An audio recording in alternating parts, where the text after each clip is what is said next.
I love you. I kissed her. Mommy, love you. You're my baby, my heart, my angel, my everything. She looked up to me. She kept me going, you know.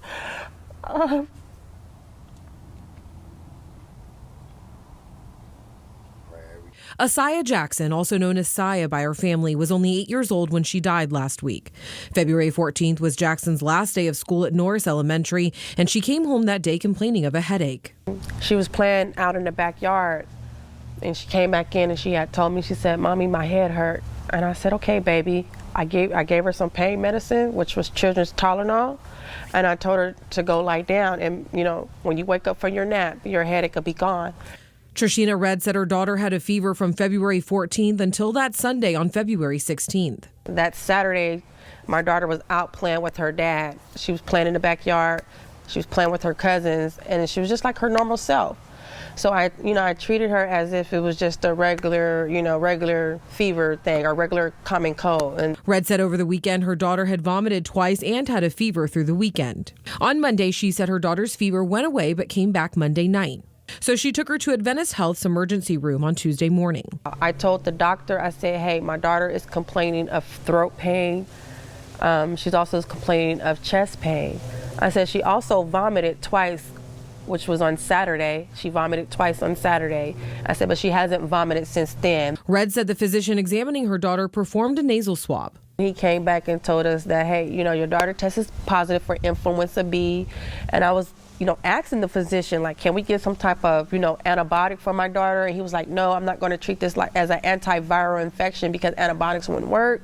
Michelle Corson from Public Health said that the flu season has been unique because two strains have been circulating, strain A and strain B. The CDC has come out this year and said that so far influenza B has impacted the younger children in particular this year. It's a strain that we haven't seen circulate in many years. So what that says is a lot of us older adults have perhaps developed an immunity because we have been exposed to this virus in the past.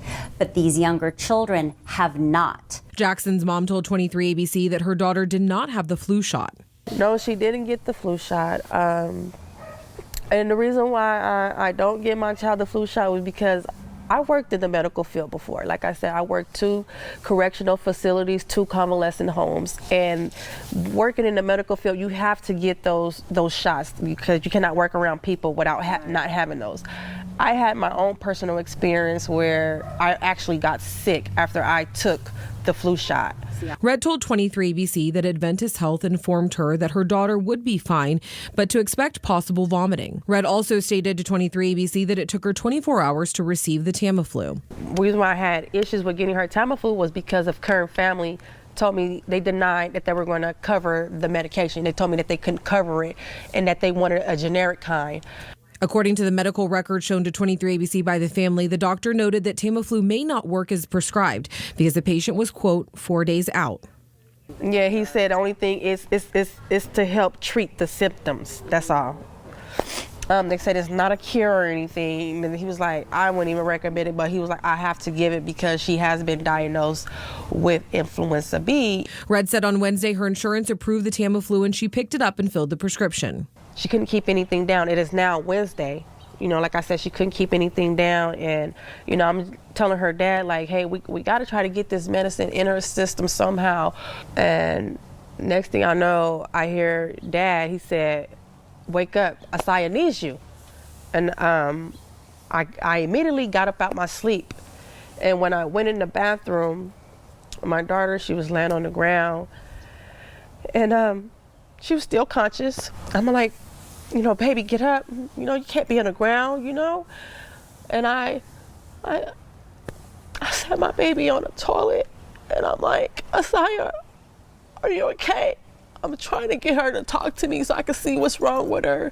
And then I just seen her eyes just roll. She was like gasping for air. And I just seen her eyes roll to the back of her head. And I told her then, I said, we got to call 911 right now. Red said 911 dispatch told her to begin performing chest compressions on her daughter, and she performed chest compressions until help arrived. According to Red, Hall ambulance transported her daughter to Bakersfield Memorial Hospital.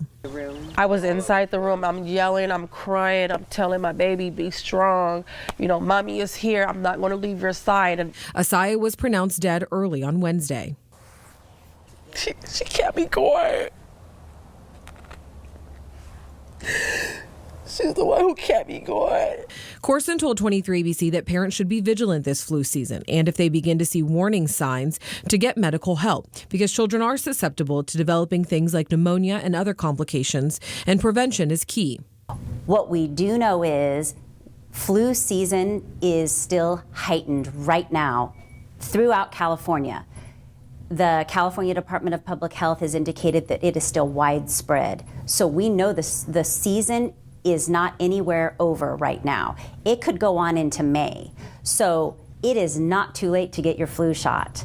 We prefer you get your flu shot at the beginning of the season, but it is not too late to get your flu shot.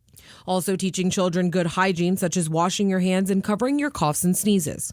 Corson said the most important measures you can take is getting your flu shot and taking everyday precautions to protect yourself, such as practicing social distancing, good hand hygiene, and avoid being around others that are sick. And anytime that a parent sees warning signs, the best thing you can do is seek professional medical attention. Sometimes people are confused, well, do I have the cold? Do I have the flu? And what would be the differences? Anytime you're concerned for your child and they are indicating that they are having difficulty breathing, or their fever is high, or they are showing signs of dehydration, whether that is potentially a cold or the flu, those are signs to pay attention to. And it's better to err on the side of caution and take your child to the doctor just to make sure, if you yourself as a parent are concerned with those symptoms that you're seeing. Now, as of today, there have been 11 flu-related deaths reported in Kern County for this year's flu season. We do want to mention that the 8-year-old girl's cause of death has not been released.